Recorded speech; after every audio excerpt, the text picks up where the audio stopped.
বাড়িতে কেউ আছেন? এ বেটা তুই ব্রাজিল গেছিস, তুই আমার ঘরে দরজা দিছিস কে? ভাই আমরা তো ব্রাজিলের ভক্তই, কিন্তু ভাই আপনারা আলজেরিয়ার সাথে ভাই জিতলেন না, এর জন্য ভাই আমরা ভাই ব্রাজিলের পক্ষ থেকে আপনাদের জন্য পুরস্কার নিয়ে আসছি ভাই।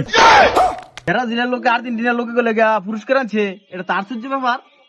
কি পুরস্কার দেখি? কি পুরস্কার ভাই? অবশ্যই দায়িত্ব।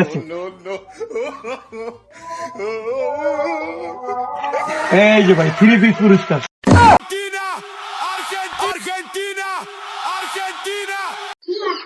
আমরা আইছি ওই যে তোমরা আর্জেন্টিনারা জিতছো না, জিতছো দিকে এর জন্য তোমাদের জন্য পুরস্কার দিতে আসছি। ওই বাড়িতে দিয়েছি, এখন তোমার বাড়িতে দেওয়ার পালা। কি পুরস্কার দিবি দেখা? এই যে ভাই আপনাকে পুরস্কার লন দেখেন। এই বেটা রে দিমে গো জামা। তোমাদের তো মেয়েদের জামাই পুরস্কার দিবে, এটা হলো 3 পিস। তোমরা 3 বলে দিচ্ছ না, তোমরাও 3 পিস দাও তো 3 পিস। তোমরা এর জন্য তোমাদের জন্য এটা ছোট ভাই রাখো, ঠিক আছে? तेरा बाप यहाँ छोड़कर गया था कि तेरी माँ